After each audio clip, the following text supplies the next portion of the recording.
കഴിഞ്ഞ ദിവസം ഇന്ത്യയിലെ ജനങ്ങളെ അഭിസംബോധന ചെയ്തുകൊണ്ട് പ്രധാനമന്ത്രി നരേന്ദ്രമോദി പറഞ്ഞ ഒരു പ്രധാനപ്പെട്ട കാര്യമുണ്ട്. പാകിസ്ഥാനെ നിങ്ങൾ ആണവായുധം കാട്ടി ഞങ്ങളെ പേടിപ്പിക്കേണ്ട, അങ്ങനെ പേടിക്കുന്ന രാജ്യമല്ല ഇന്ത്യ എന്നുള്ളത്. മാത്രമല്ല, സൈനികരുടെ വാർത്താ സമ്മേളനത്തിൽ മാധ്യമ പ്രവർത്തകർ എയർ മാർഷൽ MK ഭാരതിയോട് ചോദിച്ചു, നിങ്ങൾ കിർണാകുന്നിലെ പാകിസ്ഥാന്റെ ആണവ കേന്ദ്രം ആക്രമിച്ചു. അപ്പോൾ അദ്ദേഹം ഒരു ചെറു പുഞ്ചിരിയോടെ അല്ലെങ്കിൽ ഒരു കള്ളച്ചിരിയോടുകൂടി അദ്ദേഹം പറഞ്ഞത്, പാകിസ്ഥാനിലെ കിർണാകുന്നിൽ അങ്ങനെ ഒരു ആണവ കേന്ദ്രം ഉണ്ടോ? ഞങ്ങൾക്കറിയില്ല. ഇത് പറഞ്ഞു തന്നതിന് നിങ്ങൾക്ക് നന്ദി. ഇനി ഞങ്ങളത് നോക്കിക്കോളാം എന്ന് പറഞ്ഞുകൊണ്ട് ഒരു ചെറു പുഞ്ചിരിയോടെ കോൺഫിഡൻസോടെ അദ്ദേഹം പറയുന്നത് കേട്ടു. ഇന്ത്യ അപ്പോഴും പറഞ്ഞിട്ടില്ല ഇന്ത്യ പാകിസ്ഥാന്റെ ആണവ കേന്ദ്രം ആക്രമിച്ചു എന്നുള്ളത്. നമ്മുടെ ബ്രഹ്മോസ് മിസൈൽ അതിനടുത്തൊക്കെ എത്തി എന്നൊക്കെയുള്ള ചില ഊഹാഭോഗങ്ങൾ കേൾക്കുന്നുണ്ട്. ഇന്ത്യ അത് സ്ഥിരീകരിക്കാത്തിടത്തോളം കാലം നമുക്കത് സ്ഥിരീകരിച്ച് പറയാൻ കഴിയില്ല. പ്രത്യേകിച്ച് രണ്ട് ആണവ രാജ്യങ്ങൾ എന്താ പറയുക, ആണവ കേന്ദ്രങ്ങൾ ആക്രമിക്കുന്നത് നീതി വ്യവസ്ഥയിൽ ഉള്ളതല്ല. അതുകൊണ്ട് തന്നെ അത്തരത്തിൽ ആക്രമിക്കാൻ പാടില്ല എന്ന നിയമമുണ്ട്. അതുകൊണ്ട് തന്നെ ഇന്ത്യയും പാകിസ്ഥാനും അത് സ്ഥിരീകരിക്കാത്തിടത്തോളം കാലം നമുക്കതിൽ കൃത്യമായ കാര്യങ്ങൾ വിശദീകരിക്കാൻ കഴിയില്ല. പക്ഷേ ഇപ്പോൾ വരുന്ന ഏറ്റവും പ്രധാനപ്പെട്ട വിവരങ്ങൾ എന്ന് പറയുന്നത്, പാകിസ്ഥാനെ സംബന്ധിച്ചിടത്തോളം NRSD എന്ന് പറയുന്ന ഒരു രഹസ്യമായ ഒരു സ്ഥിരീകരിക്കാൻ കഴിയാത്ത, അല്ലെങ്കിൽ അത് പാകിസ്ഥാൻ ഇറക്കിയത് തന്നെയാണോ എന്ന് പോലും നമുക്ക് പറയാൻ കഴിയാത്ത ഒരു NRSDയുടെ ഒരു റിപ്പോർട്ട് പുറത്തു വന്നിരിക്കുന്നു. അതിൽ പറയുന്നത് പാകിസ്ഥാനിൽ ആണവ വികിരണം നടക്കുന്നു, പാകിസ്ഥാനിൽ ആണവ അടിയന്തരാവസ്ഥ ഉണ്ടായിരിക്കുന്നു എന്നുള്ളതാണ്. അതായത് പാകിസ്ഥാനിലെ ഈ നൂർഖാൻ എയർബേസിന് അടുത്താണ് ഈ പാകിസ്ഥാന്റെ തന്നെ നാഡീവ്യൂഹമായുള്ള കിരാന ഹിൽസ് പ്രവർത്തിക്കുന്നത്. ഇതൊരിക്കലും ഇന്ത്യക്ക് കണ്ടുപിടിക്കാൻ കഴിയില്ല എന്നുള്ള അഹങ്കാരമായിരുന്നു പാകിസ്ഥാന്.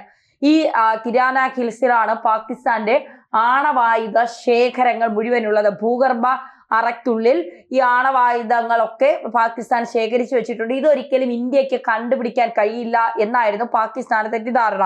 പക്ഷേ ഇന്ത്യ ഈ 15 ദിവസം കൊണ്ട് ലഷ്കർ-ഇ-തോയ്ബ ഉൾപ്പെടെയുള്ള ഭീകരരുടെ കേന്ദ്രങ്ങൾ മുഴുവൻ ഇന്ത്യ മനസ്സിലാക്കിയെടുത്ത് സ്കെച്ചിട്ട് വെച്ചു. അതോടൊപ്പം തന്നെ ഈ കിർണ ഹിൽസിലെ ആണവ കേന്ദ്രവും ഇന്ത്യ സ്കെച്ചിട്ടു എന്നുള്ള വിവരങ്ങളാണ് പുറത്തു വരുന്നത്. അവിടെ അണുവികിരണം നടക്കുന്നു എന്നാണ് പറയുന്നത്. അതായത് ഒരു ലോജിസ്റ്റിക് കേന്ദ്രമാണ് ഈ നൂർഖാൻ അന്താരാഷ്ട്ര എയർ വിമാനത്തിന്റെ അടുത്തുള്ള ഈ കിർണ ഹിൽസ് എന്ന് പറയുന്നത്. ഇവിടെയാണ് വികിരണം അല്ലെങ്കിൽ ഈ ആണവായുധം ഇങ്ങനെ സ്പ്രെഡ് ചെയ്യുന്ന ഒരു കാര്യം നടക്കുന്നത് എന്നാണ് പറയുന്നത്. ഇപ്പൊ ഈജിപ്തിലെ നൈൽ നദിയിൽ നിന്ന് മണ്ണ് വരെ എത്തിയിട്ടുണ്ട്. ഈ റേഡിയോളജിയെ നിയന്ത്രിക്കുന്ന വിമാനങ്ങൾ, എനർജി വിമാനങ്ങൾ അമേരിക്കയിൽ നിന്ന് വരുന്നുണ്ട് എന്നൊക്കെയാണ് റിപ്പോർട്ടുകൾ പറയുന്നത്. പക്ഷെ ഇത് ഇരു രാജ്യങ്ങളും സ്ഥിരീകരിക്കാത്തിടത്തോളം കാലം നമുക്കൊരിക്കലും ഈ കാര്യത്തിൽ കൂടുതൽ വിവരങ്ങൾ പുറത്തുവിടാൻ കഴിയില്ല. പക്ഷേ ഇന്ത്യയോട് കളിച്ച പാകിസ്ഥാനെ കിട്ടേണ്ടത് മർമ്മത്തിൽ തന്നെ കിട്ടി എന്നുള്ളത് പറയാതിരിക്കാൻ കഴിയില്ല. ഇന്ത്യ അപ്പോഴും പറയുകയാണ്, ഞങ്ങൾക്കറിയില്ല, ഞങ്ങൾക്ക് പാകിസ്ഥാനിൽ ഒരു ആണവായുധ കേന്ദ്രമുണ്ടോ എന്ന് തന്നെ അറിയില്ല, അവിടെ ഒരു കിർണ ഹിൽസ് ഉണ്ടോ എന്ന് തന്നെ അറിയില്ല. അങ്ങനെ ഒരു കിർണ ഹിൽസ് ഉണ്ട് എന്ന് നിങ്ങൾ പറഞ്ഞു തന്നതിന് ഞങ്ങൾക്ക് നന്ദി. ഞങ്ങൾ എന്തായാലും അവിടെ ആക്രമിച്ചിട്ടില്ല എന്നാണ് ഇന്ത്യ നിലപാട് സ്വീകരിക്കുന്നത്. സ്വാഭാവികമായി നമ്മൾ ഇന്ത്യക്കാരാണ്, ഇന്ത്യൻ സർക്കാർ പറയുന്നത് നമ്മൾ വിശ്വസിക്കും. നമ്മൾക്ക് അതിലാണ് നമ്മൾ വിശ്വസിച്ച് നിൽക്കുന്നത് എന്നുള്ളതാണ്. ഓപ്പറേഷൻ സിന്ദൂരിൽ കിരാന കുന്നുകൾ ആക്രമിച്ചെന്നും ഇവിടെയുള്ള പാക് ആയുധ സംഭരണ കേന്ദ്രത്തിൽ നടത്തിയ ആക്രമണത്തെ തുടർന്ന് ആണവ ചോർച്ച ഉണ്ടായെന്നുമാണ് സമൂഹ മാധ്യമങ്ങളിലൂടെ കഴിഞ്ഞ ദിവസങ്ങളിലായി ഉണ്ടായ പ്രചാരണം. എന്നാൽ ഇത് ഇന്ത്യ പൂർണ്ണമായും നിഷേധിച്ചിട്ടുണ്ട്. കഴിഞ്ഞ ദിവസത്തെ പത്രസമ്മേളനത്തിൽ കിരാന കുന്നിലേക്ക് ഇന്ത്യൻ സൈന്യം ആക്രമണം നടത്തിയിട്ടില്ല എന്ന് സൈനിക നീക്കങ്ങൾക്ക് ചുക്കാൻ പിടിച്ച air operations director general air marshal AK Bharti വ്യക്തമാക്കി. ഇതാണ് തുടക്കത്തിൽ നമ്മൾ പറഞ്ഞത്. അദ്ദേഹം ഒരു ചെറു പുഞ്ചിരിയോടെ പറഞ്ഞത്, അങ്ങനെയൊക്കെ ഉണ്ടോ പാകിസ്ഥാനിൽ? ഞങ്ങൾക്കറിയില്ല, നിങ്ങൾ പറഞ്ഞു തന്നതിന് നന്ദി. അടുത്ത തവണ ഇതുപോലെ പാകിസ്ഥാൻ എന്തെങ്കിലും തെമ്മാടിത്തരം കാണിച്ചാൽ ഞങ്ങൾ അപ്പൊ നോക്കാം, പാകിസ്ഥാൻ ഇങ്ങനെ ഒരു ആണവ കേന്ദ്രം ഉണ്ടോ എന്നൊക്കെ അപ്പൊ നമുക്ക് പരിശോധിക്കാം എന്ന് പറഞ്ഞുകൊണ്ട് അദ്ദേഹം ആ ചോദ്യത്തെ വളരെ നിസ്സാരമായി തള്ളിക്കളയുകയാണ് ചെയ്തത്. മാത്രമല്ല 10 ഭൂഗർഭ തുരങ്കങ്ങൾ പാക് സൈന്യം ഇവിടെ നിർമ്മിച്ചിട്ടുണ്ടെന്നാണ് റിപ്പോർട്ട്. അതായത് കിരാന ഹിൽസിൽ. ഇവയിലാണ് പാക് ആണവായുധങ്ങൾ സംഭരിച്ചു വച്ചിരിക്കുന്നതെന്നാണ് പ്രചാരണം. സർഗോദ വ്യോമതാവളത്തിലേക്ക് ഇവിടെ നിന്ന് 20 കിലോമീറ്റർ മാത്രമാണ് ദൂരം. ഹുഷബ് ആണവ സമുച്ചയം 75 കിലോമീറ്റർ അകലെയാണ്.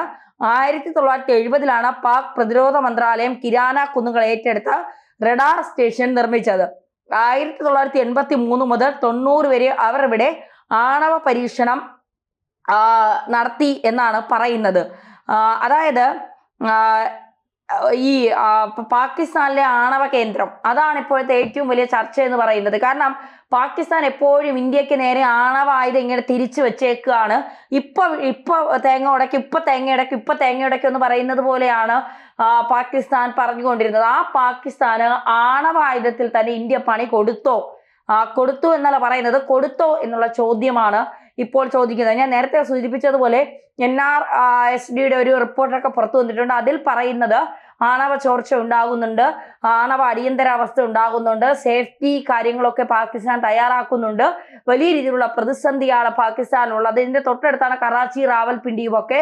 അപ്പോൾ ഇവിടെയൊക്കെ ഈ അണുവികിരണം ഉണ്ടായാൽ ജനങ്ങൾക്ക് വലിയ തോതിലുള്ള പ്രശ്നങ്ങൾ ഉണ്ടാകും. അപ്പൊ ഭീകരരെ സംരക്ഷിക്കാനായി ഭീകരർക്കൊപ്പം നിന്ന പാകിസ്ഥാന് വലിയ രീതിയിലുള്ള തിരിച്ചടിയാണ്. അതായത് പഹൽഗാമിൽ 26 പേരുടെ ജീവൻ എടുത്ത പാക് ഭീകരതയ്ക്കെതിരെയാണ് നമ്മൾ യുദ്ധം ചെയ്തത്, അല്ലെങ്കിൽ പാക് ഭീകരതയ്ക്കെതിരെയാണ് നമ്മൾ തിരിച്ചടി നൽകിയത്. പാകിസ്ഥാനെ നമ്മൾ തൊട്ടിട്ടില്ല, പാകിസ്ഥാന്റെ സിവിലിയൻസിനെ തൊട്ടിട്ടില്ല, പാകിസ്ഥാന്റെ ആർമിയെ തൊട്ടിട്ടില്ല.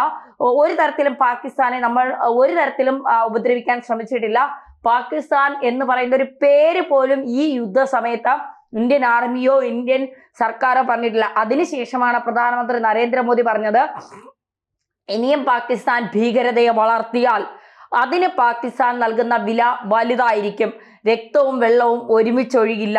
മാത്രമല്ല ഞങ്ങളുടെ അമ്മമാരുടെ, പെങ്ങന്മാരുടെ, സഹോദരിമാരുടെ സിന്ദൂരം മാച്ചവരെ ഞങ്ങൾ ഭസ്മമാക്കിയിരിക്കും. ഇനി രണ്ട് കാര്യങ്ങളിലേ ഞങ്ങൾക്ക് ചർച്ചയുള്ളൂ. ഒന്ന് POK കുറിച്ചും മറ്റൊന്ന് ഭീകരത ഇല്ലാതാക്കുന്നതിനെ കുറിച്ചും. ഈ 2 കാര്യങ്ങളിൽ മാത്രമേ ഞങ്ങൾ ഇനി ചർച്ച നടത്തുകയുള്ളൂ എന്ന കൃത്യമായ നിലപാട് ഇന്ത്യ സ്വീകരിച്ചു. ആ സമയത്താണ് പാകിസ്ഥാനെ സംബന്ധിച്ചിടത്തോളം നമുക്കറിയാം, പിച്ചച്ചട്ടി എടുത്തിരിക്കുന്ന സമയമാണ്.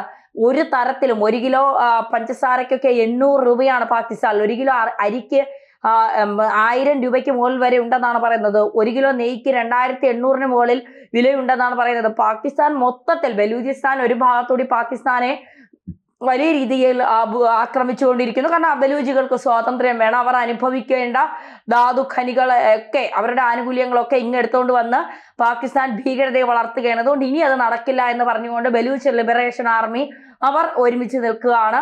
അവർക്ക് ഇന്ത്യയോടൊപ്പം ചേരണമെന്നുണ്ട്, ഇല്ലെങ്കിൽ സ്വതന്ത്രരായി നിൽക്കണമെന്നാണ് അവരുടെ ആഗ്രഹം. അപ്പോൾ മൊത്തത്തിൽ പറഞ്ഞാൽ പാകിസ്ഥാൻ വലിയ രീതിയിലുള്ള ബുദ്ധിമുട്ടിൽ അകപ്പെട്ടിരിക്കുമ്പോഴാണ് ഒരു അടിയന്തരാവസ്ഥ കൂടി, ആണവായുധ ചോർച്ചയുണ്ടായ അടിയന്തരാവസ്ഥ കൂടി പാകിസ്ഥാൻ നേരിടേണ്ടി വരുന്നത് എന്ന് പറയുമ്പോൾ പാകിസ്ഥാന്റെ അവസ്ഥയോർത്ത് സത്യം പറഞ്ഞാൽ ശത്രുക്കൾക്ക് പോലും സന്തോഷം തോന്നും.